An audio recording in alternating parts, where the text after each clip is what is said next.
They needed to get to work in 2 hours, so they had to conquer the planet to get some of our seawater just to recharge a bit. Yeah.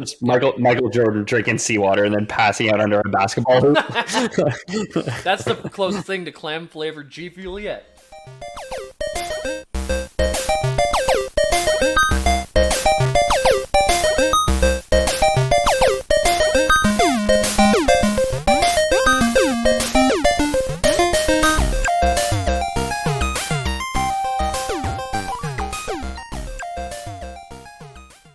Lore Boys, Fall of Man here, the internet's #1 fake history meteor, coming at you to cause a mass extinction. I am your PlayStation 3 exclusive, Peter O'Donohue, and I am joined by... It's me, Ethan, falling off a cliff.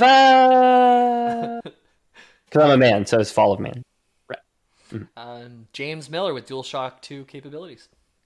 Ooh, Jamie's got vibration support. Wait, where's the other joystick? Yeah, like, would you have to hold Jamie sideways? Or like a teddy bear? Or... I'm like an N64. There's so many ways to grip me, baby. Oh, damn. Jamie was made for some sort of magical person with 3 hands. Yeah. To hold comfortably. So, today's request for Resistance Fall of Man comes from patron Papa Bray, and was backed up by Mossy, Ninja Platypus, and Lorbonian Wizard. Lorbonian Wizard actually re-requested this today. While I was writing, she re-upped her desire. She has simped harder for Resistance, like, than when she found out that Jamie was like a kinky fuck freak last week, basically. And she sent us an email about it and has requested it multiple times on Discord, including, like I said, when I was like going over and finishing up the script this afternoon. So this one is for you, Monica. You did it. Yeah. First ass credit goes to Bray, but the true MVP is definitely Lorbonian Wizard. I don't even know how many times Bray asked for it. He's just a patron, which is why he gets to go first. But yeah, exactly. The MVP for the match is absolutely Lorbonian Wizard. So thank you. Yeah. Also, another dub for the listeners. Great suggestion. Had an absolute blast putting this one together. And I have a great knife set here if you're ever interested. If you'd like to join any of the lovely people that I just talked about, you can join our Discord, linked below, or our Patreon linked below, just like John Benj did this week. You can join our patron, John Benj, in becoming a patron on Patreon. Exactly. Thank you. Okay, good. Mm-hmm. Nice save, dude. All right, we'll just cut out all that where I stumbled over, where my tongue fell out of my mouth. I dropped the spaghetti. He gets promoted to... He gets promoted to Judge John, or Judge John Bench, right? That's his name? Yeah. Yeah. Oh, Judge John Bench? Like he's on the bench? In the bonus. Check it out, Judge John. Oh, wow. Yeah, it's in the bonus audio, yeah. Check it out tomorrow, yeah. And we did get a lot of emails. I would also like to welcome back and or thank older patrons who either resubbed or edited their pledges, which would be... I didn't write their names down. Anyway, yeah, thanks, guys. Fuck that up. We run a tight ship here. Yeah, exactly. So, Resistance. Are the lads familiar with the series? Jamie, Ethan, have you played one? Have you seen one? Have you smelled one for some fucking reason? I mean, I mentioned it to the boys here before we started the episode, but I was convinced coming into this that we'd already done 1, maybe 2 episodes, and Pete was like, "You're thinking of Killzone." I was like, "Oh yeah, I was thinking of Killzone." So, I don't know if I played this one. Like, I remember playing either Killzone or Resistance, but I couldn't tell you which is which. In electricity, it's represented by ohms. True. It is. Yeah. True. Okay. That's about all I know. Good. Okay. So nothing. Yeah. I played Resistance 3 personally. It was the only one that I've played. But that one is kind of a soft reboot because it changes the perspective from a American soldier man named Nathan Hale to a Sopranos one-off character named Joseph Capelli. Oh. So it's like a new guy in a new setting, and it's 5 years after the second one. So it's fresh enough. There's a big enough gap in time, and the change of point of view is enough. I never really felt lost. Yes, Jamie, you've got your hand up on webcam, illuminated solely by your laptop screen and a camera for some reason, and a candle for some reason. Candle. I got a candle. I've got the mood set right. But I remember playing on the GameCube a game where you wake up in a mental hospital and you have psychic powers. And it's System Shock, no? Or no, it's not System Shock. No, I know which one you're talking about. I borrowed it from either you or your friend Matt. Yeah, Matt. Yeah, he definitely had it. really cool. I thought it might It's be not. less. It's not resistance though. I think resistance is a Suffering? no site. Yeah. I'll find it. I'll find it. Okay, somebody pull up the clip. Yeah. Anyway, the Resistance games, Resistance 3 at least, fantastic shooter. I had a lot of fun with that. I remember Second very sight. fondly. Second sight was the name That of the was game. it. That was Ah, nice. Gee, that was quick. Yeah. So the Resistance games were made by Insomniac before they were being moved to the Marvel Plantation to make Spider-Man games. They made Spyro, which is great. We have an episode, and Ratchet and Clank, which is great, and we have an episode. So you can check those out. Ratchet and Clank has a very wacky weapon system where they have a lot of kind of bizarre, goofy guns that level up through use, which is how they get upgraded to get like they basically evolve like Pokemon to become more complex and kind of crazier. Resistance 3, at the very least, also does this. So your weapons have like a separate EXP gauge and they all level up. Cool. So they, as you use them, they get upgrades. So the SMG gets like smart targeting bullets, and as it's like upgrades, you get just like this entire screen where it can like target multiple headshots and fire like these little seeking bullets. Wow. The revolver shoots out like a sticky thermite grenade with a button on the side that makes it ignite, which I know has been used in other games since. I'm trying to think. If you do not use it, do you in fact lose it? Or yes, okay. Actually. Okay. You can actually lose them? No, or you just Resistance 3 is also doubles as a sexual education Blu-ray. Okay. But yeah, so like the weapons like upgrade themselves as you use and get like more and more kind of zanier and get different kind of like crazy backup things. I know in Rage and Rage 2, the revolver also has the sticky bomb that shoots out of the bottom of it that you can like snap your fingers and detonate, which I don't know when Rage came out. I played both Rage and Resistance when I lived in Toronto, but I don't know what order they came out in, so I don't know who invented the revolver with the sticky bomb on it. Regardless, it's a great fucking idea. I forgot you lived in Toronto. Rage came out in 2010. Resistance Fall of Man came out in 2006. There we go. Okay. We were just young lads. We were like 15, 16 back then. In 2006, yeah. We were all 15. Little babies. Yeah, so anyway, I do recommend the games. They're all still on PS3. No remasters, no re-releases, no nothing for some fucking reason. So if you've got a PS3 that, unlike me, can still read discs, you should check them out. I think you could probably definitely get all three for like $11. If you've got one with the PT demo on it, then you're rich. Yeah, exactly. Buy gold, and also like obviously inflation's gonna get us all. So buy gold, and also PS4s with the PT demo on them. That's the only thing that retains its value is the PT demo. That's all. I can't believe Nixon got rid of the PT standard, dude. My retirement plan is to troll through garbage dumps looking for hard drives that people threw out in between 2009 and 2011 containing Bitcoin wallets. Yeah, of course. That's how I'm going to retire. So I'll let you guys know when I find more. Speaking of PS3, I forget if we talked about this on the show, but it was the U.S. Army or the U.S. Navy that used like 2,000 PS3s, hooked them all together, and it was cheaper to buy all those PS3s than to make a supercomputer. So they made a supercomputer basically out of thousands of old PS3s. Yeah. Let me look that up. It does sound familiar. I feel like you've told me that fact before. I don't know if we've mentioned it on the show, but it sounds familiar at the very least. Yeah. Anyway, Resistance, top tier, recommended. And also, before we begin, I'd like to propose a new drinking game for the audience, because while I did like looking this one up, I'd like to propose the new game where anytime Pete gets cucked into talking about prehistoric aliens, please take a drink. You're the prehistoric alien guy. You're Greek, just like the ancient aliens guy that we were talking about the other day. I know, yeah.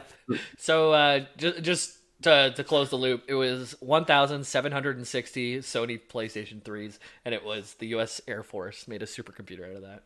Yeah, okay. I put a picture of it in the Discord for you too. I always kind of forget because you were like the U.S. Army and the U.S. Navy, and originally my head is just like, isn't that the same thing? It's just the ground guys and the boat guys. They hate each other. Why didn't the U.S. They're different.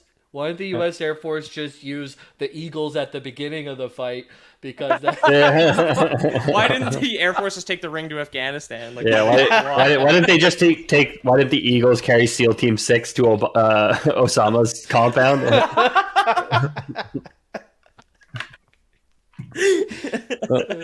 So, Okay, our ancient aliens. alien. Let's talk about Let's talk about Resistance lore. Huh? I feel like we haven't even gotten into it yet. Sorry.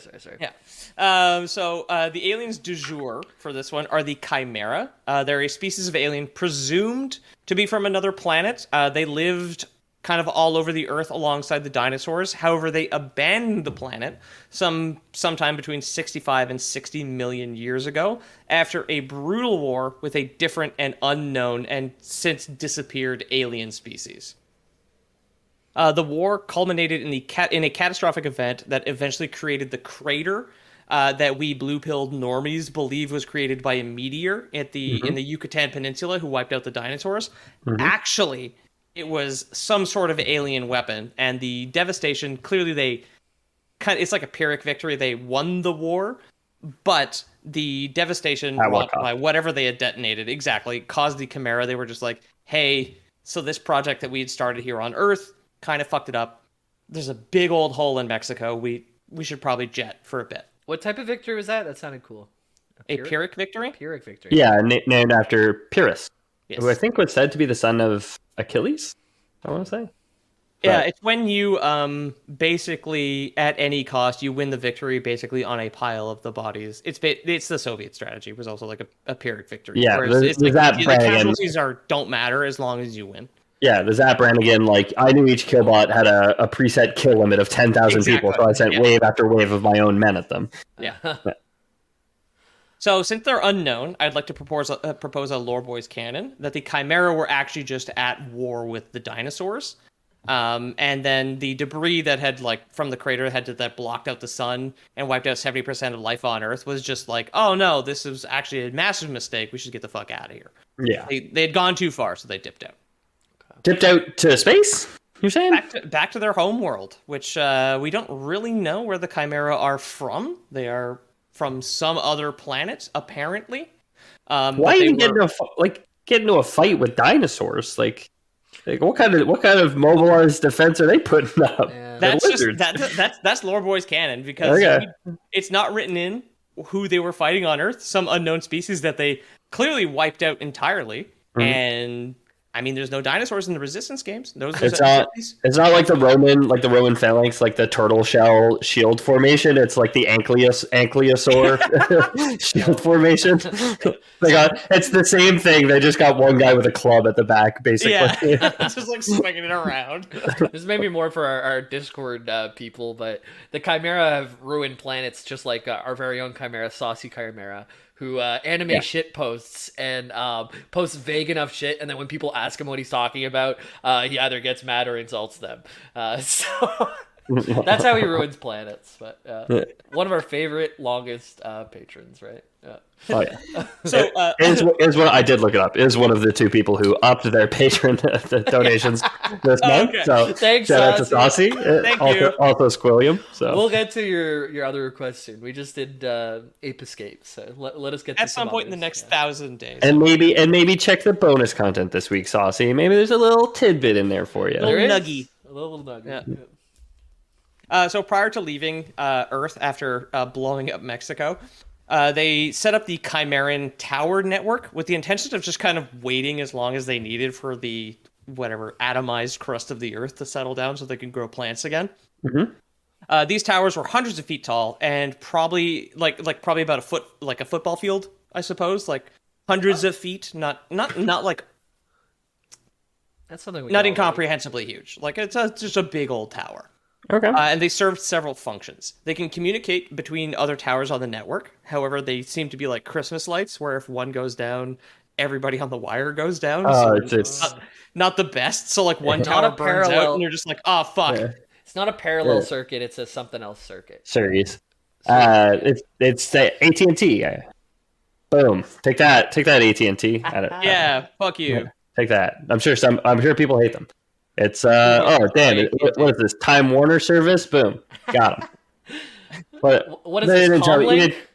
You didn't tell me this was the Verizon network, Pete, that these chimeras were running. What is this? Rogers, Telus?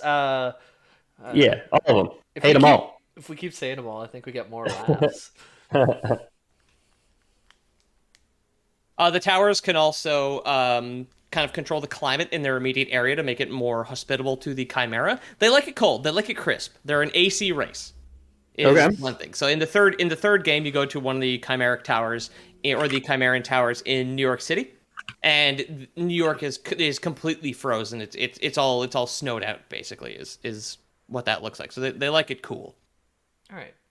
Most importantly, they also serve as like military bases too. But most importantly, they can create a bridge between the Chimeran planet and Earth. So the third game is all about stopping this wormhole from being opened. Okay. Yeah. And thanks to a mysterious force called the game's script, many of the towers were built where major human cities would end up tens of millions of years later. And not to nitpick, but this is really fucking goofy. Because thanks to plate tectonics, this means that some of the towers, like, realistically would have needed to have been built underwater, or in some cases, in, like, the molten mantle of the Earth itself. Because as like, 65 million years ago, the Earth looked completely different. The continents were in different places. And as the tectonic plates and the continents move, chunks of the continental plate get subsumed and melted back into magma underneath the rest of it. So like parts of the land, it's just like, oh yeah, like where was like somebody find out where the fuck was New York City 60 million years ago, because I'm pretty sure it was molten rock, because I know that at least chunk of New York North America was like an inland sea and stuff like that, and like Europe was a gigantic archipelago of islands. So the one that comes out of London is just like, oh yeah, we're just gonna build this underwater. So the Hudson Valley apparently has dinosaurs or dinosaur fossils. So New York, at least, is potentially realistic. Okay. Wow. And you said not to nitpick earlier. You know what nitpicking's from? The etymology? It's from when you got lice. Picking nits. Yeah, it's getting little bugs out of your hair. But I find it doesn't line up perfectly, because I always thought nitpicking was like digging into the details for like, why are you doing it, like to a fault. But nitpicking seems like a good thing, because you would want to pick all the nits out, right? Or should you just shave your head and get straight to the point? Like maybe it's like, hey, leave me my own nits. Let me pick my own nits, dude. You leave them alone. Okay, because the nits of the game are the flaws in the story. So why are you picking their nits? They can pick their own nits. Okay, I see. Yeah. So as nitpicking inherently requires fastidious attention to detail, the term has become appropriated. So meaning has changed to describe the practice of meticulously searching for minor, even trivial errors in detail. Yeah. It's because we're basically just wimps now, because having nits wasn't a big deal back then. We had bigger problems. This is a Lore Boys English hour for you. Yeah. I don't know if you guys watched, and this is a tangent. I don't know if you guys watched. I posted one clip of it, or maybe I posted a full clip in the memes channel in the Discord. But it's called At Home with English. And it is this fantastic, like very surreal, like late Teletoon, like at like 3 a.m. or whatever, or not Teletoon, but Adult Swim. Yeah. Okay. Yeah, like one of those like surreal shows, I guess, and it's on YouTube. But it's basically just like a guy with these very like casual, like short scenes where he's clearly just like teaching common English phrases.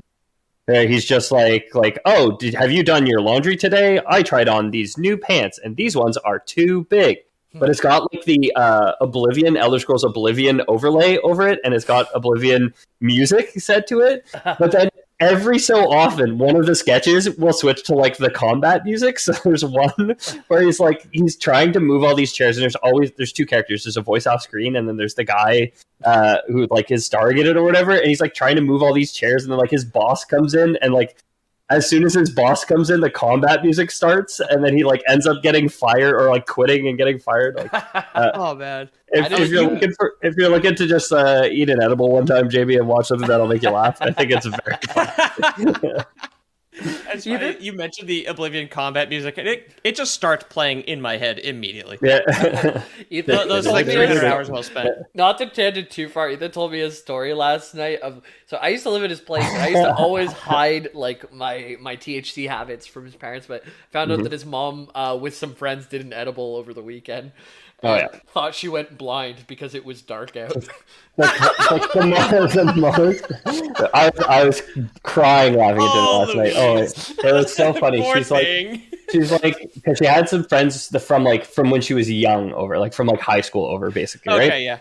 And so like they were having a good time. Her friend brought some edibles, and like she has horses, so she has to like go feed and water them at times or whatever, right? And like her friends had come down. They did the edibles. Their friends had come down with her, and they all had their like phones for like flashlights because it's dark on the farm at night, and it was a cloudy night when they were out, so it was really dark. Then my mom like all her friends leave while she's still working. So then she leaves and she doesn't have a phone. And she's just describing, she's like standing there in the dark going like, oh my God, I'm blind. Oh my God, I'm blind. And just like blinking a lot, trying to see. And then ends up like she's just walking like forward super slowly, saying that to herself until she sees literally the side of the barn in front of her. And she goes, oh, okay, I'm good. That's great. That's the most stereotypical, like, got too stoned story, right? Yeah. She was super into Supertramp. I feel like there was a time when she might have been more into the edibles, but way back when. Yeah. No, she straight up told me she smoked weed when she was in high school. So Yeah. I remember like when I was still like very young, before I'd ever tried marijuana, probably like 12 or whatever. I distinctly remember my mom being like, "Yeah, well, everybody smokes weed like sometimes, you know." Like, and just be like in a conversation to somebody else, right? But I remember just being there, just be like, "Oh, I guess so, huh?" Just being a child and a sponge, just like picking core up memory unlocked. Yeah. Then Jamie offers you a joint when you're 17, and it's like, well, yeah, everybody does it. Yeah. Everybody does it. Mom said so. Another, I guess, a core memory for the lore here would be that after losing the war against the dinosaurs, which is canon, or winning Lost the war but to barely. dinosaurs. I'm sorry that yes, having to resort to scorched earth tactics, like mutually assured destruction to get rid of big lizard. Yeah, so over time, the Chimera became much, much weaker, and in 1908, they finally became desperate enough to send a probe back to Earth to see if they could resume the conquering, or the terraforming, or whatever it is they wanted to do. So they waited 60 million years. They were just like, no, can't do it. They were just like, I don't know, I'm not ready for Big Lizard again, dude. Like, What if we go back and Big Lizard's still there? yeah, exactly. What if blocking out the sun didn't work? Is all. So they sent a probe back to Earth. The probe would go down and detonate over the Tunguska River in Russia on June 30th, 83 years before I was born, in a modified for the game version of the Tunguska event. The real-life Tunguska event basically comes as like a prefab, super cool sci-fi setup. Around 7 a.m. local time, on June 30th, 1908, a celestial body of some kind, so a meteor, a comet, or an asteroid, something, estimated to be about 200 feet across, traveling an estimated 60,000 miles per hour, came through the Earth's atmosphere at a weird angle, boiled, and then exploded somewhere between 3 and 6 miles above the ground. Oh. The explosion was close to 1,000 times more powerful than the nukes used in World War II, and flattened, and this is like an incomprehensible number, it flattened, and if you guys want to look at the first spoiler image, you can see. Oh, I think I just posted the same picture. I was Googling this. Yeah. It stripped off the leaves and flattened an estimated 80 million trees over an area of 2,150 square kilometers. Whoa. So for reference, the distance between Toronto and Montreal is 531 kilometers. Wow. What's the difference? The distance between New York and Chicago? If you're such an expert. Google it. Oh, okay. Yeah. What if the train is traveling at 140 kilometers an hour, and there's another train traveling at 90 miles? Yeah. So yeah, it's like an incomprehensible explosion, and the fact that it happened in 1908, very much in the middle of nowhere, means it is hard to understand. So back then, and even now, this part of Siberia was sparsely populated, but nomads in the area report that like maybe 3 people have been killed, and I kind of love this. It's like, I cannot imagine what it might have been like to have been like, I don't know what the tech tree level of a Russian nomad in 1908 was, but like, can you imagine being atomized? Or like you just hear that like your hunting buddy that you like just killed the deer with him last week, right? Yeah. And the next news you hear about him from like whatever the teepee that he lives in is just like, oh yeah, no, by the way, whatever, like Vlad was atomized by the brightest light that has ever been seen by human eyes. And you're just like, yeah, okay, I guess hell is real. It was a rock came from the sky and blew up. And also, 2,150 square kilometers is a big fucking area. Yeah. That's a big old chunk of Russia to have the huge. trees all blown down. New York to Chicago. 2,100, you said? 2,150 square kilometers, yeah. New York to Chicago is just under 14,000 football fields. That's a lot of Sunday games, am I right? Yeah. 2,100, how far is that on is that like across all of the United States yet? Well, it's square, right? So it would be what, like 100 kilometers long by 20ish. So yeah, it's like maybe like draw a line from Montreal to Ottawa, or maybe a little less, and maybe like halfway, and then like make a square from that line essentially. Yeah. Oh, that's like big, huge, but huge. that's still quite big, but that's not like country big. Okay. Well, no, but just think about the fact that driving to Ottawa from home is like 95 I'm trying to put it and into terms that someone who's not from Canada would get. That's 233,591 football fields. There you go. Oh, now they know. Yeah. It's it was a lot, and also like that's why I put it in the other bits. Like 80 million trees were blown down, which is just like a number so huge. You're like, huh, that's crazy. And this is like the most powerful explosive on Earth in 1908 was probably like, I don't know, like the Emperor's favorite firework somewhere in China at that point, right? Like there's like the atomic bomb had not been invented. They had like artillery, ship cannons, I guess. Like but that's like a solid chunk of metal, but yeah. Yeah. Nothing near this scale. I was just curious. I was like, how much toilet paper does a human use in a lifetime? And I wanted to transfer that to trees. It's 634 miles of toilet paper. And it takes one tree to make 1,500 rolls. So it's 31 million trees to make 1 year's supply for everyone in the U.S. So you know what? You could wipe people's ass for almost 2.5 years with what was blown down there in all of the US. I was going to ask, yeah. How much toilet paper was wasted in the Tunguska event is my question. So lore-wise, the probe that had exploded contained and caused the Tunguska event contained the Chimera virus, as well as some other genetic material, basically. This would spread like through these small kind of beetle-like parasites that humans eventually called crawlers. So these very small beetles would bite people and infect them with the Chimera virus, comparable to the plague's fleas or COVID's soup bats, basically. That's the bridge animal there. Right.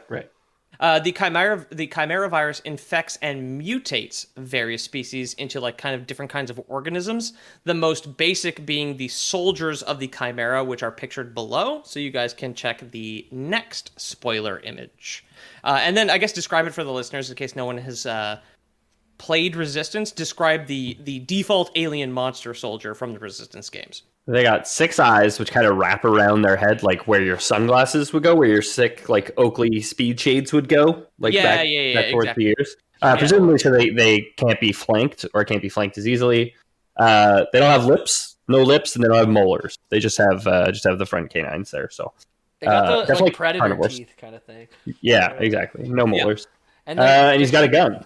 They're humanoids too. Yeah, like they've got like a big scary head, but look mostly like a human except for the eyes and teeth, I guess, kind of. Yeah. They are hybrids. The Chimera virus, this is an infected person. This guy would have been bitten by a beetle at some point. Okay. This guy would have eaten his beetle soup, basically. That's why he's a monster. The beetle have the same eyes, I wonder?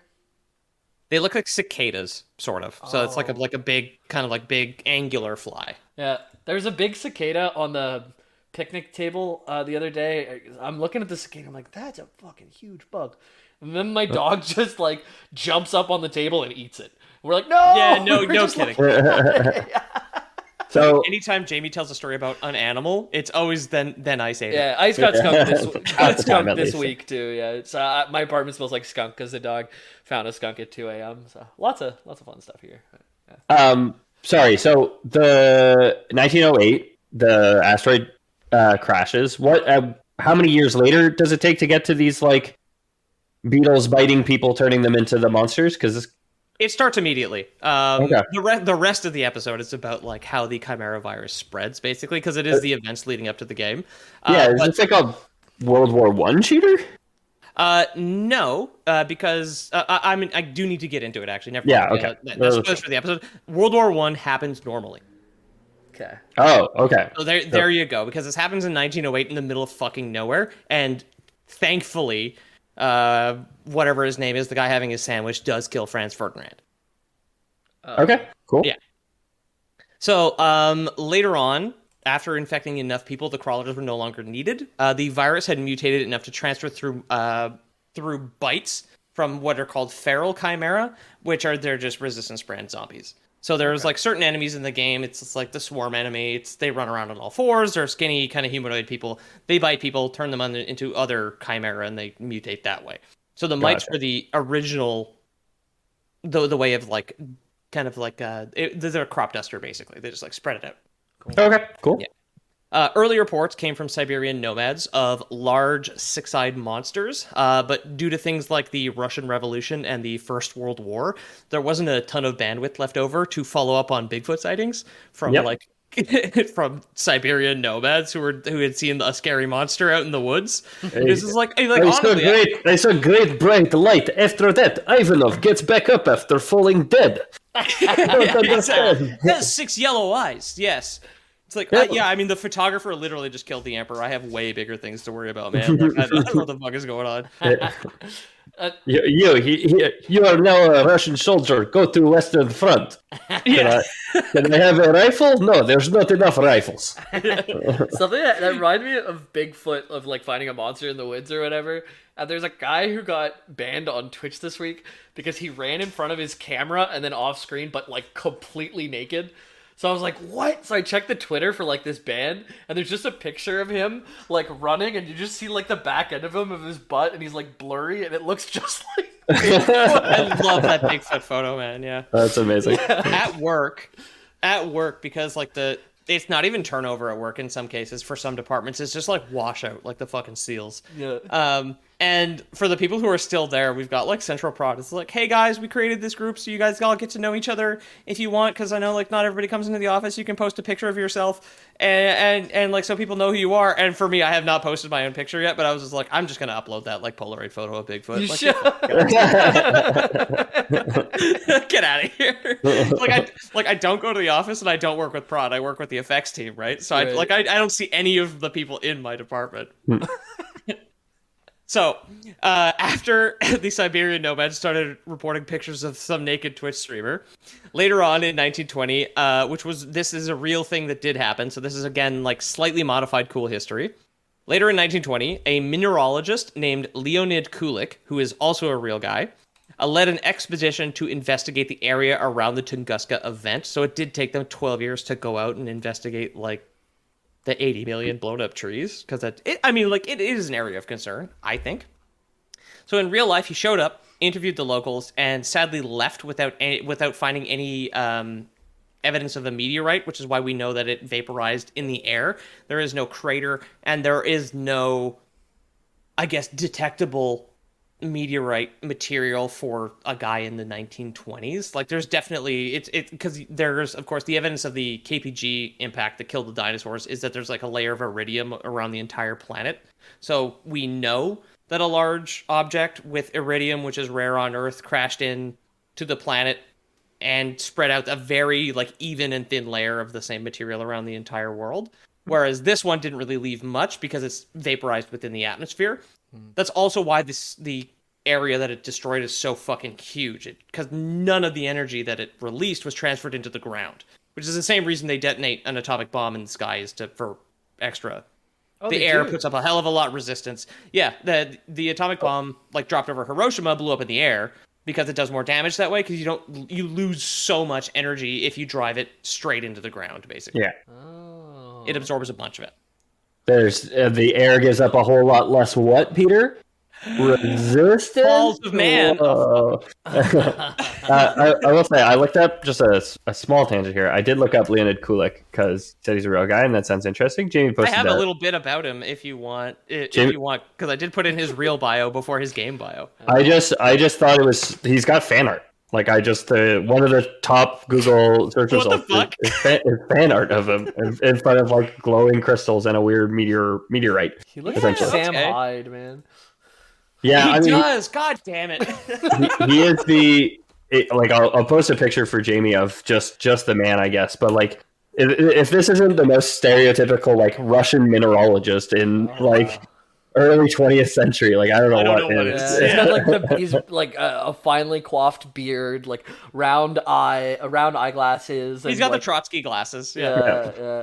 I posted Well- the Bigfoot photo of a gamer above too, if you want to see a naked man's butt. But Yeah, I was just about to comment on that's great. I also like how he has the like semi-transparent gray like 1 liter jug of water, which is like Yeah. He what needs to like clean his room, honestly. yeah, exactly. probably Yeah, had to his pee. room is but- also yeah.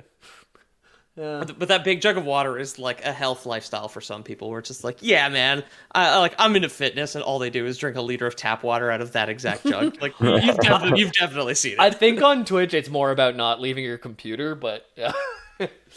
Oh yeah, I mean it is. Yeah, it's probably much more of that. Yeah. So anyway, in real life, Kulik, who was very cool, he showed up, interviewed the locals, didn't get any meteor evidence, but later on he did fight the Nazis in World War II. Sadly, he was kidnapped by them, and he died of typhus in a prison camp in the 40s. Oof. And we'll find out a little bit more information about the Bimeobame Kulik after the break.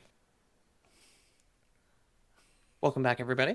So now that we know about real-life Kulik and his tragic end, Game Kulik actually disappears during the expedition with his entire team.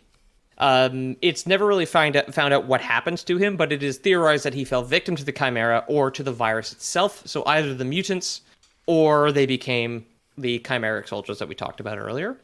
One page of his journal is found where they describe like, oh yeah, man, like that's all kind of fucked up. We're gonna head out soon. And also his camera are discovered in a nearby nomad village. I know it's been 20 years, but I guess we'll go, investigate that thing that the locals have been talking about for 2 decades now. Yeah.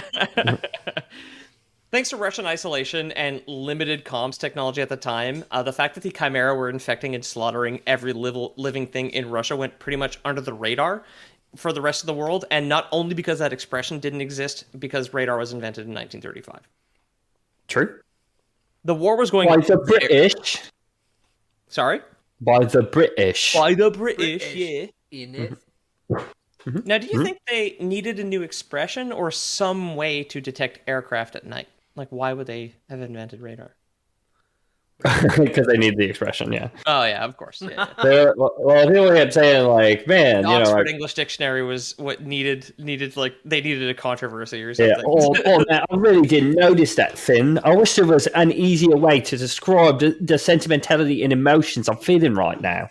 Hang on, Lewis. I've got me an idea.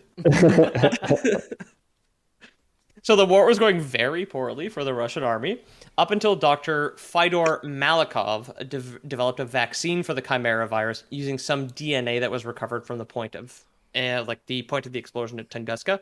So they did send expeditions afterwards. So there was some DNA that they managed to recover and use for a vaccination. Vaccines from them Russians. We know how that goes, right, boys? Oh yeah, exactly. I mean, Art imitates life, is now we all have our Russian vaccines, right?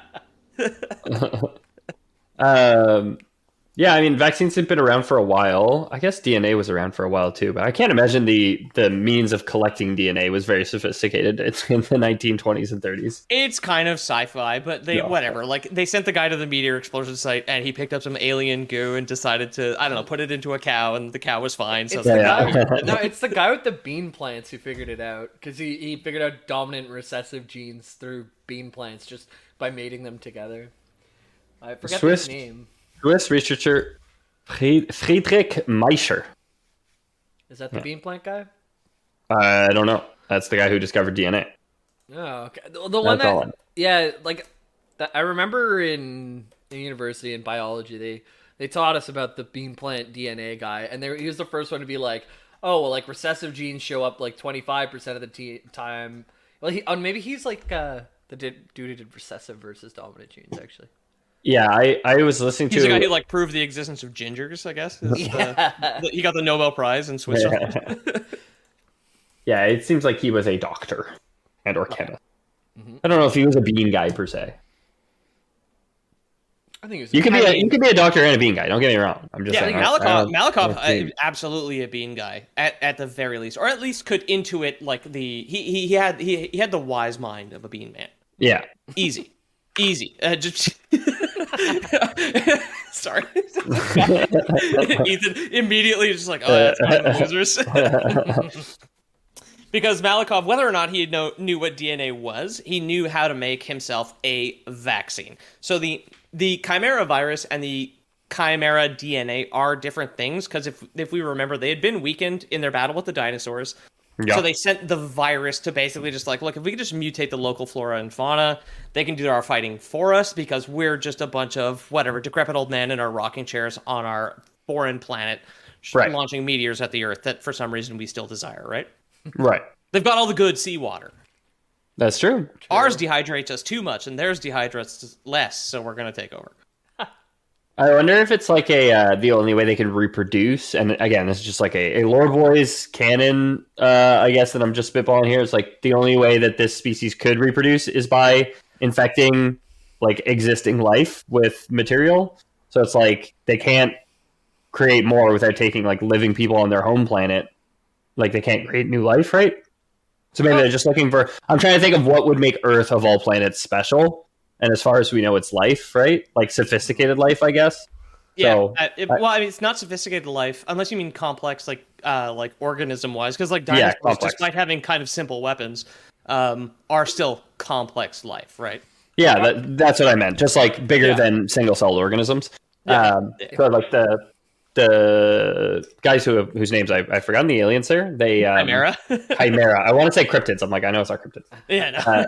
The Chimera. The Bigfoot thing was a joke. He's a cryptid. The Chimera keep coming here because they are trying to create more life, and maybe the experiments with the dinosaurs failed because they like cold, but dinosaurs like hot. I don't know. Yeah, like you said, it might be the sea is too salty for us, but it might be just salty enough for them, and they don't call it the sea; they call it the G, like Gatorade. And and they drink it up, and it's like the perfect amount of electrolytes and salt and all the rest of it. Yeah, it's great. Yeah, a bunch of hungover college frat Chimera were just like they needed to get to work in 2 hours, so they had to conquer the planet to get some of our seawater just to recharge a bit. Yeah. It's Michael Jordan drinking seawater and then passing out under a basketball hoop. That's the closest thing to clam flavored G Fuel yet. Yeah. Oh yeah, G Fuel, crunch at us, dude. We want the Lore Boys clam, dude. The Lore Boys Clamato, 100%. The Caesar G Fuel is gonna happen. So now that like science TM had recognized the difference between the viral Chimera strain and the DNA recovered to create the vaccines, the OG Chimera are now called pure Chimera. So the virus itself is like a modified version of themselves. They crop dusted us with their dandruff to create horrible monsters out in the Russian wilderness. Sure. Amazing.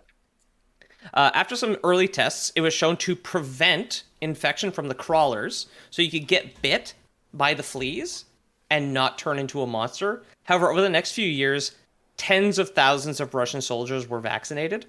This helped for a while, but some concerning side effects began to emerge.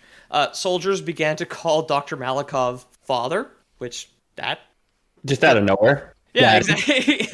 The control group wasn't doing that. Like, the saline solution weren't calling him dad. So it's like, fuck. The vaccinated group started calling them father. The control group didn't. But both groups, surprisingly, did start asking Dr. Malikov to pull their hair and spank them. So. Oh, yeah. from a separate Russian Empire study. But that's the result.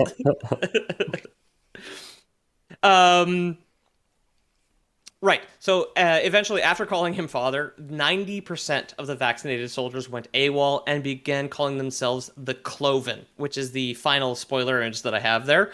The cloven are really more of like a mind-wiped like race of humans. They look kind of mutated. They kind of look like vampires, but they're not the same kind of six-eyed alien monsters that the Chimera soldiers are. No. Pointier Yeah. ears. They look like zombies, I guess. Like, Yeah, they're zombies with guns. They're a little bit more generic. They serve like they're the third party army. They're like the Flood from Halo, basically. They appear in Resistance Retribution, the PSP game. So they weren't in the first game. I don't think they were in Resistance 2 either, but they did pop up as just like a whatever, the Flood from Halo. Or yeah. They have enough dignity to still wear clothes and shoes and shoot guns, but they got their face looks like a little more unhinged, like a zombie for sure. yeah. They either have the dignity to still wear clothes, or they don't have the wherewithal to have taken off their clothes. Right. I don't know which. Yeah. Right. I think it's probably a combination of the two, because I think both the socks I'm currently wearing have holes in the bottom where I can kind of feel the floor if I shuffle my feet back and forth in my chair right now. I'm not wearing socks, but I got a big hole in my knee. Nice. Okay. Okay. Jamie, any I'm not wearing pants, but I got a big hole in my butt. You're wearing your shorts backwards, so the strings are hanging I out. actually am wearing my shorts backwards. I was doing a fun motion Don't earlier. you fucking lie to us. You're wearing your shorts backwards, you son of a bitch. I was wearing my shorts backwards, and on camera earlier, I was just like grabbing them like reins from behind and pulling them for the boys. You know? Turn me on, personally. Yeah, Jamie is role playing like the housewife and like tying the apron behind his back, essentially. So Yes. Yeah. Yeah. Before I eat my Jamie Domino's does- pizza that I ordered yesterday. Yeah. If I had to guess, Jamie, I would say you do not own an apron. You're right. I own I bought an oven mitt recently because my old one got. For a while, I was using a t-shirt. So folded towels do work. That's fine. They do work. I had an old band t-shirt that was too ratty to use anymore, and I would just use it to pull things out of the oven. Yeah, it was great. This is the riveting conversation you get at the Lore Boys podcast. I bought an oven mitt the other day. I wore it on stream. You guys can trace back to when I bought it. The Oh, day yeah. I bought it, I was wearing it, and you're like, "Why are you wearing yeah. that?" And we talked about it on the call for a while. So I don't remember that. it happened. Believe it. Yep. I mean, Jamie's not showing off the the raggedy ass like loose teeth fucking t-shirt that you've got. That's like full of holes that you just say that you take McCain fries out of the oven with. Protest the hero. Yeah, it was. Of course, yeah. Keziah. It had the nice big flower on the side, but I probably wore that shirt like 10,000 times, so I had to get rid of it. Yeah. Yeah. Yeah. I've got a couple of shirts like that are completely. My music band shirt from 30 Rock is completely worn out. Like the collar is barely connected. It's like the spider web of threads. Yeah. The black collar and the white shirt. It's folded up in a pantry right now above my washing machine because it's like if a single drop of sweat gets on this thing, it will dissolve. It's completely finished. Plus, But in a pinch, if your cat ever eats your oven mitts, yep. hey, you're good. Yep. Oh yeah, that's true. If she gets through my oven mitt, I've only got the one person. Do you guys have aprons? Do you have aprons, or am I alone? I do, yeah. You do. I have several now that I'm married, but I did have one before I got married. Did you? It's a real man's apron. It's from a barbecue company. Okay, so I've When got a you're cooking- Budweiser one, so me too. Also very alpha. When you're cooking, though, do you put it on? That's the no. one I'm cooking. Yeah. I mean, yeah, if I'm doing like curry, maybe because turmeric can stain pretty bad, but very rarely. And honestly, I should wear it more because I'm incredibly messy, just in general. Like, I'm not the messiest person in terms of like clutter around the house, but in terms of like not spilling or like when I grew up on a farm, obviously, so sometimes you're working on tractors and stuff, which are very greasy, and like my ability to not touch my face when my hands are covered in grease is non-existent. Like there's nothing there. So I anytime I work, and the same thing applies to cooking. Like I will so often just like, oh, got tomato sauce on my hand, better just like wipe it on my pants because that's Right. My apron's got a beer holder in it. It's got like a holster basically. It's also got a bottle opener and then a huge like kind of like pocket with hooks for different things. It's Nice. primarily a barbecue one, but Yeah. if I'm frying something in the kitchen and I don't want to stain my shirt with oil or anything Right, right. like a chili with tomato paste, yeah, I'll definitely put on an apron. I'm kind of messy too. Like whenever I get tomato sauce on my hands, I'm like, oh, I gotta wipe it on Ethan's pants. But yeah. Yeah. Yeah. Jamie, It's such an Jamie in the hassle. kitchen with like a totally broken down band T-shirt, like on like an apron with the sleeves tied behind his back. Yeah, It's so annoying I put the collar over the top, you know. Yeah. You're like the rich guy at the golf course with the sweater, but you've got it on backwards with the back of the sweater. Yeah, that's all good. $120 sweater, like because Abercrombie and Fitch just covered tomato paste. But like the last time I made smash burgers, my T-shirt just smelled like a hamburger till I did my laundry, and I think that's okay. But okay, you and I live different lives. That's all I can say. That's the reason I put on an apron, is to prevent that from happening.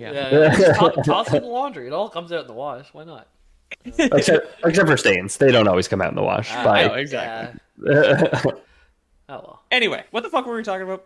So now you know how we were talking about cloven. How like the cloven, exactly. They're from the PSP game. Cloven and how they are clothed.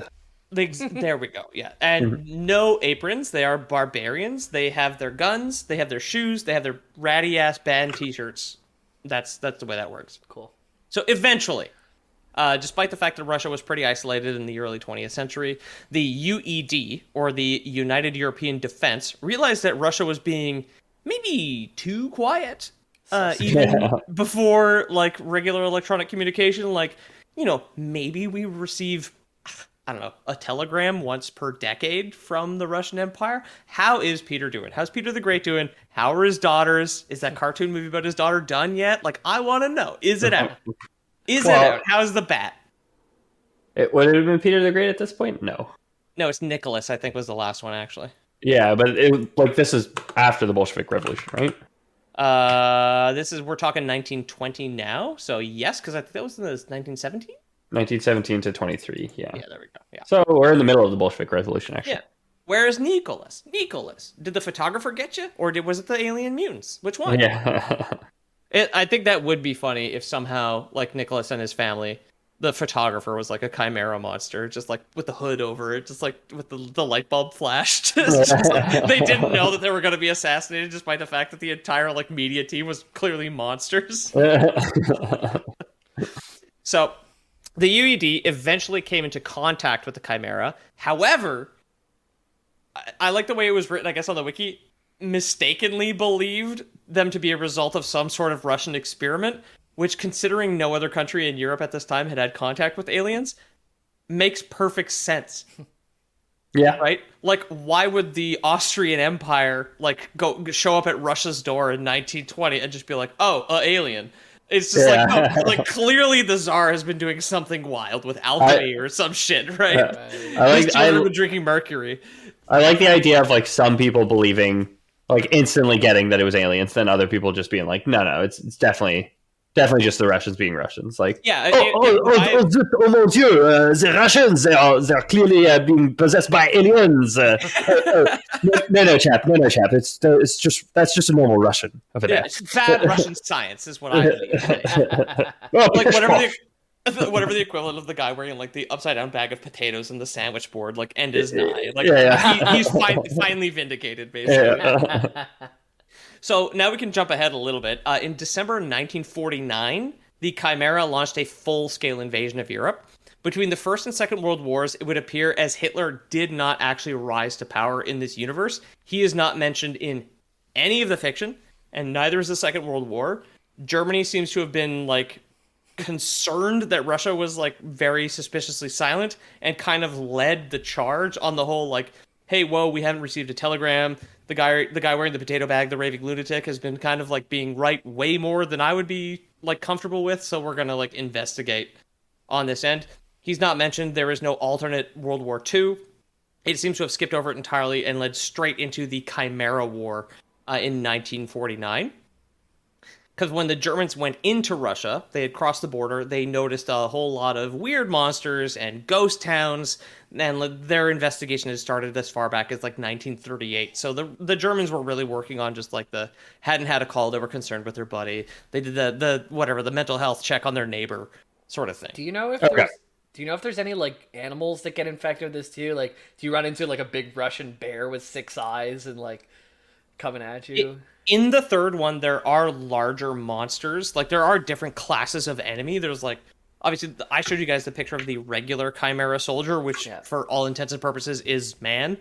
but there are like little skittery zombie ones, big bugs, giant kind of like gorilla shaped things, and the Chimera virus in canon infects multiple species. So yes, absolutely. And maybe in the first 2 games that I have not played, there may be absolutely like the bear monster or something. But I know that in at least one of them, there's like a Godzilla sized Chimera monster as well. Whoa. Oh shit. Yeah. That's like attacking New York City or something like that. Like Okay. Classic Godzilla attacking cities. Classic, classic Chimera towers conveniently built under every major city on the planet, right? So after decades of isolation and being completely left alone because no one did their mental health checks, the Chimeran army now numbered in the millions. So this is converted humans and converted animals and other kind of like mutated sci-fi monsters. Their numbers and their advanced technology presumably brought in the same, like their numbers, and then they had the, excuse me, I read that wrong. Their advanced technology was presumably bought along in the same pod, or the knowledge of alien technology was contained within the genetic code of the virus. So once you get infected, you can be like, oh, I'm a Chimeran fisherman now, so I know how, I have like an alien fishing rod sort of thing. Like a fish better than your average Siberian peasant. Yeah, I understand that if you actually hold the fishing rod from the far end, if you hold the hook and throw the rod, fish actually love to fish. That's why they call it fishing originally. So if you throw a rod in the water and you leave the hook in your hands, essentially, they'll grab the rod and try and reel you in, and you can reel them in from there.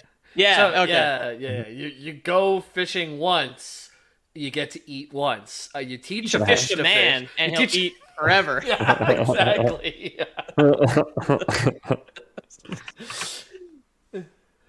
So yeah, they had their alien technology. There are millions of undisturbed mutants who have just been hanging out and infecting their neighbors, basically. So the UED, the European Defense Force, quickly fell apart, which led even to former allies fighting each other along with the Chimera. So Switzerland, not so neutral when the aliens show up, was basically the consequence of that. Okay. There you go. Finally found their breaking point. Yeah, it was the monsters. Actually. It was monsters. Yeah, it turns out monsters. Turns out They that won't was break. After this, within a year, the last country left in Europe was Italy. So I guess that kind of gives you the idea of the direction that the Chimera were going in. Very much. Well, they had God on their side too. Of course, yeah, the Vatican. And the wonderful leadership from Mussolini, right? From what I hear, he wasn't a bumbling clown. So in no way. Not only the power of God, but also the power of salami, because the invasion of Europe kind of culminated with the siege of Genoa, which is not my favorite salami personally. For Mussolini, but you have heard of him, so you couldn't have been that bad, right? What was that? for who do you think? Mussolini. You have heard of him, so yeah, he must have been good. Yeah. The siege lasted less than a month, and within the month of January in 1950, Italy was laid to ruins, but not like the cool tourist ruins, like the bad ones, basically. Yeah, okay. Oh, they destroyed our ancient ruins. What the hell? Yeah, they destroyed the Colosseum. They knocked over a bunch of pillars, which ended up being, or like the Leaning Tower of Pisa is like leaned over slightly further, or it's like the Standing Tower of Pisa now. Yeah.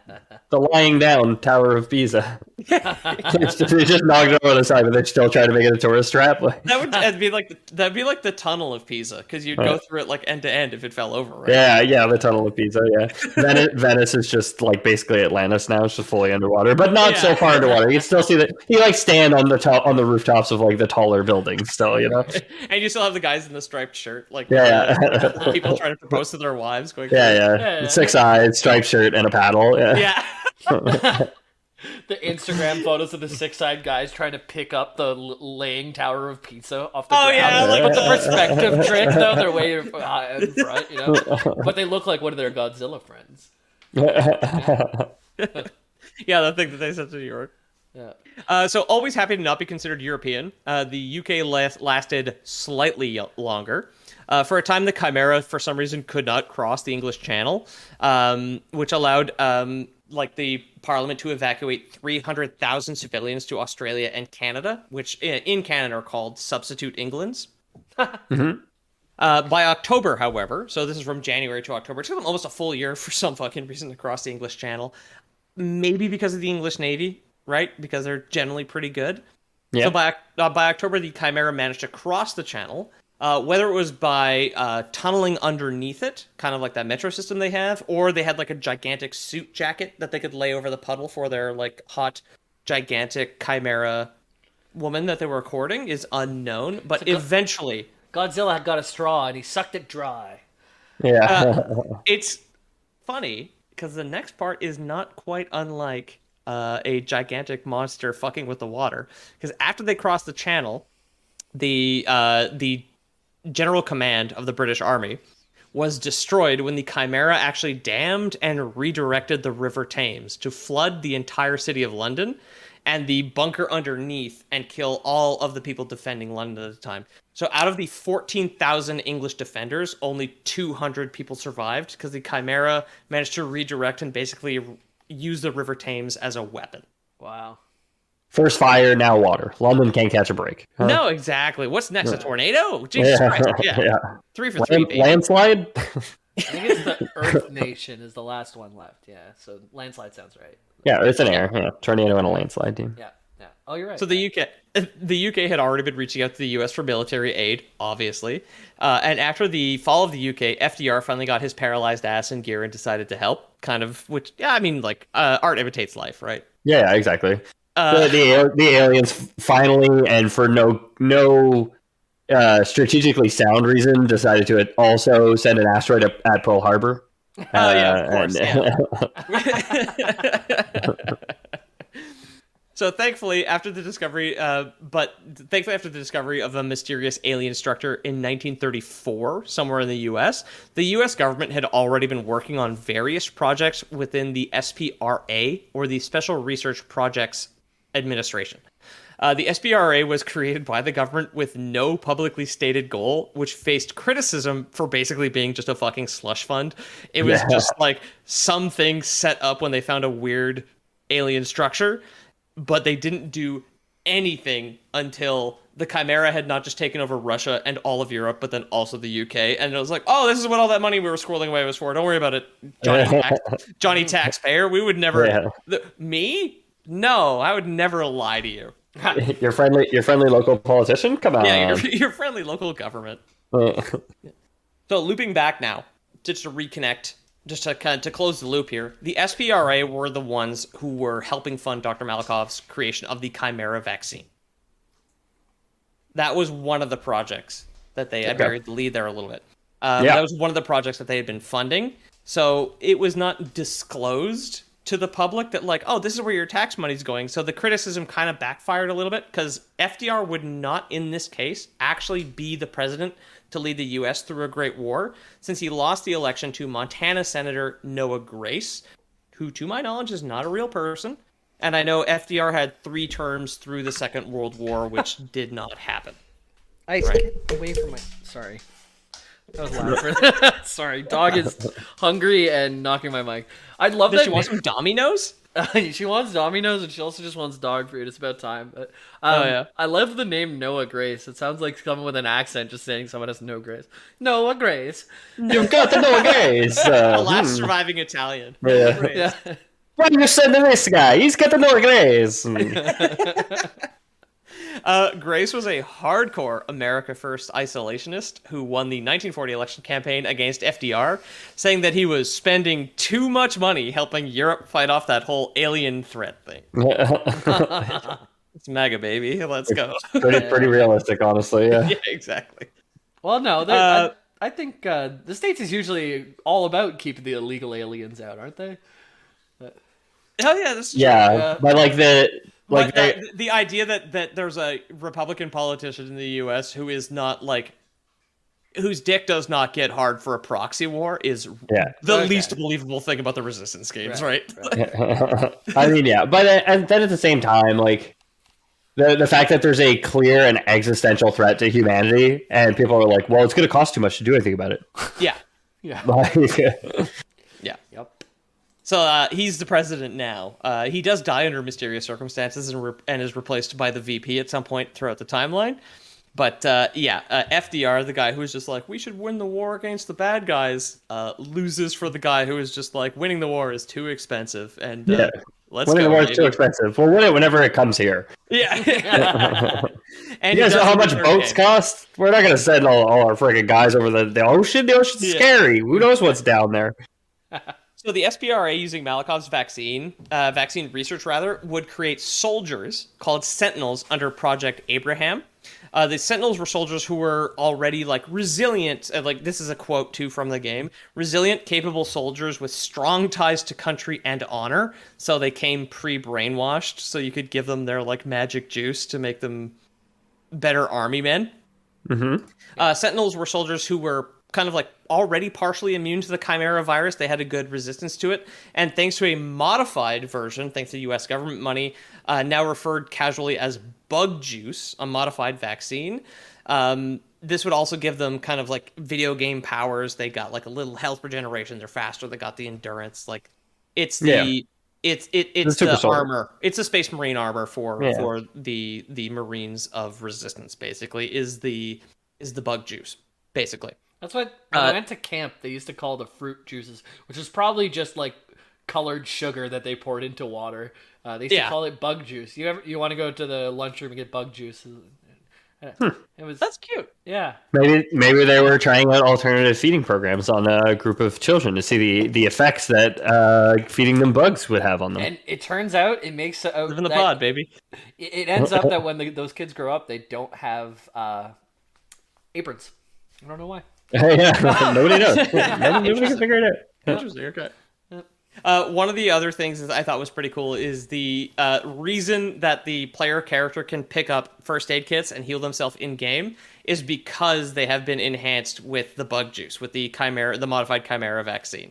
Nice. These are called eye packs, and it's just kind of like this neat little canon reason. It's like, why can you use a first aid kit? Is because it's like one of the frankly kind of mundane superpowers that you've got. Is it's like, oh, I can, there's no sprint meter, baby. I can melee an alien to death and also like get a first aid kit pickup. It's all thanks to it's all thanks to Malikov's vaccine, baby. It's all thanks to bug juice. Yeah, all thanks to bug juice. You feeling sluggish in the mornings, not able to drag yourself through the morning commute? Try bug juice. Try bug juice. It's in a Capri Sun pack, but instead of like the straw that pokes in the top, it's got like the IV like tube that plugs in the bottom. Steve Jobs actually dropped the first iPack into a fish tank, and when bubbles came out, he sent it back to the factory. For them to the engineers. This is proof that there's not 100% bug juice in there. We got more room for bug juice in this iPhone. We're very excited to present to you the iPack. Yeah. Once you download our alien vaccine, you can use this thing to heal almost any wound. You could sprint forever. Woo! People like lining up outside iPack stores. The iPack only has one button. Everyone's clapping, going crazy. Yeah. Well, the later iPacks to save on plastic waste don't even include the IV tube anymore. They just send you the new bag, but you have to like keep and recycle your old charger and your old tube.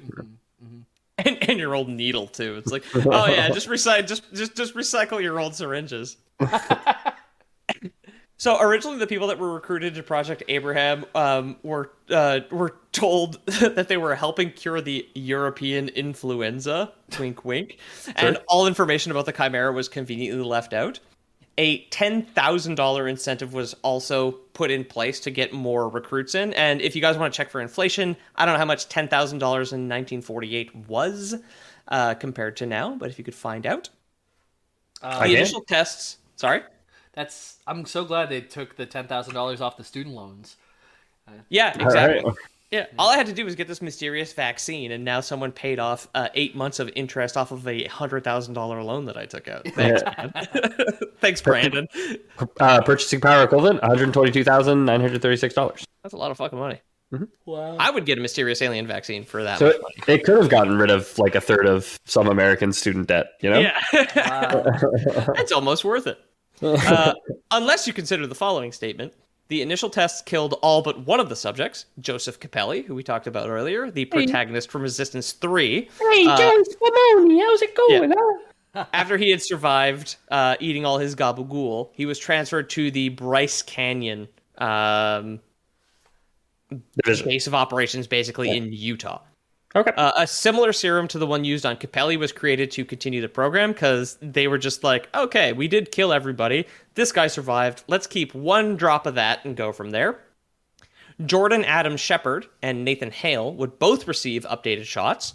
Hale took the vaccine well enough to become the protagonist of Resistance 1 and Resistance 2, while Jordan Shepard mutated into a hybrid monster called Daedalus.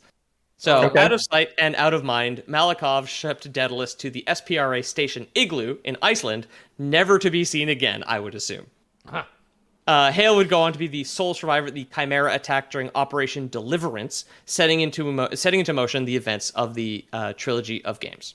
So, Why Daedalus, I wonder? We talked about Daedalus this weekend, and I can't remember why. He flew too high, but made it. Yeah, he was the one who I mean, he built the labyrinth, which contained the Minotaur, right? Yep. He flew to the sun? Yeah, he flew to the sun. Icarus' dad, yeah. Yeah. Him and Icarus flew together, and he was the one telling Icarus, like, don't fly so high, you idiot. You done bastard. Yeah. But I don't know why this guy that is would the become Daedalus. Resistance, man. That's it. That's what you get. If you want to hear the rest, play the games.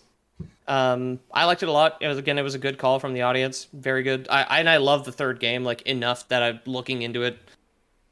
If I had the energy to go to GameStop, I would just like buy the first two for $6 or whatever. But yeah, that's it. I've been your host, Peter O'Donohue, PlayStation 3 exclusive. If you want more of my crap, you can check at Lord Boys Podcast on Instagram, or you can follow links to the merch store, or you can join Discord. That's it. Yeah. And I see you guys in the request chat. I know we're getting up there on Adventure Time. I know Vampire Hunter D. We'll get to these things as we can get to them. There's only one. Even as just a lone boy, I only get to go once every 3 weeks. So it takes a while to get to these things. And if we miss just one cycle, that's 3 weeks. We miss 2 cycles, that's 6 weeks. It happens fast where you can get to a 100-day counter. So we'll There's only 52 weeks in a year and only 3 lore boys. Think about that. Yeah. But we'll get to what we can, and I'm glad we covered one this time. So that's good. Yeah. If you guys want to suggest a show or just have a chat with us, maybe Discord's the way to do it. There's a link in the description of this episode below if you guys want to click on that. Thanks so much for listening, everybody. If you guys want to help the show out, the best way to do so is to leave us a review or to tell your friends about us, just helping us to continue to grow. Following us on the podcast apps that you use and all that probably helps our SEO as well. So give it a try. If you guys want to support the show financially, we do have a Patreon. Thanks again to new patron John Bench. I think we said his name on. Bench? I think it's a G. It was Bench, but we're calling him Bench because again, listen to the bonus content that comes out tomorrow, and you'll find out why you're going to become a judge. To help with the SEO, too, just go into local businesses and yell "Lore Boys" as loud as you can, just to get us out there into the cultural zeitgeist. Never yell "Lore Boys" in a crowded theater. It's illegal, though. Yeah. I mean, people will Google it. They'll hear you yelling about it. They'll Google Lore Boys, and then we'll show up in more search. Don't say it on a plane either, but local businesses, that's fine. Yeah, exactly. Well, you can say it on a plane as well. Screaming "Lore Boys." You can say it on a plane as long as you say it in international flights when you're 12 miles out to sea. Because little known fact, none of the laws of the plane applies when you're 12 miles out to sea because it's international waters. For legal purposes, that was a joke. Yeah, just start breaking into the mini bar, like pushing people around and stuff. But as soon as you get close to land, you just settle down a bit. You'll be all right. Yeah. Calm back down, and you're fine. If you guys want to support the show financially, we do have a Patreon, patreon.com/theloreboys. Thanks to John Bench, Saucy, and Squilliam for the updated / new patrons. The other one was Drank Reliant. Drank Reliant also updated their their subscription. Yeah. They always remind me of Reliant K. You remember those people who sang about Sadie Hawkins dance? The Sadie Hawkins dance. I wear my khaki pants. It's nothing better. Nope. No. Oh, anyways. Nope. I'm too old. Nope. It's pop punk from the Midnods. Enjoy. So yeah, we got a couple tiers there. You can hear the bonus content that we keep referring to. You'll get all our loser titles that I've been frantically writing down during this episode. Get to try and guess what the episode's going to be about before it comes out. Good luck. And if you guys don't want to support the show financially, obviously we are in pretty dire straits these days. You know, it's been rocky for us. It's been a tough road, but you know, the end is almost in sight. So we're not quite at the production phase yet, but we are in design phase. So if you guys have good design ideas for an apron for Jamie, please send them to contact@loreboys.com.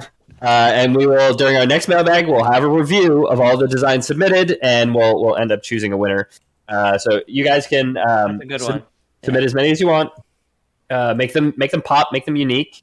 If you guys want to find a picture of Jamie out there on the internet and do like a little, you know, like a Barbie game from like the early 2000s on PC where you could just like click and drag different clothes over Barbie. So I remember pop punk. You remember Barbie games, dude?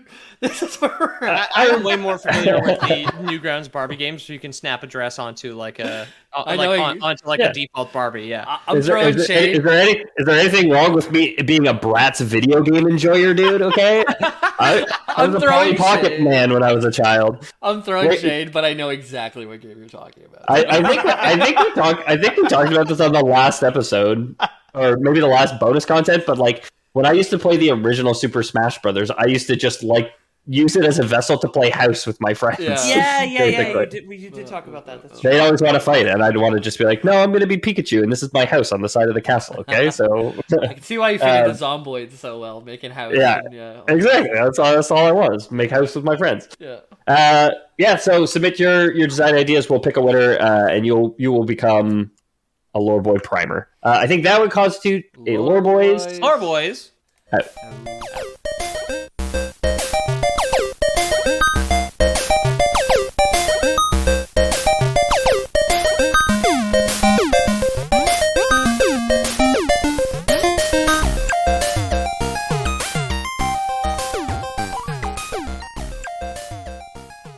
The second you sat down on the chair that came with it, it broke immediately. Yeah. And then the second chair, you put a plate with a burger on it, and then that broke the second chair. Yeah. No, it did not matter. That thing was always destined to go back to the store. Right now, I don't have that big of a kitchen. My entire kitchen has a tent just like unraveled in it, just drying it out to basically fold it back up and send it back to the store. Because it rained so much that you night. don't have a fucking balcony. Yeah. No, yeah.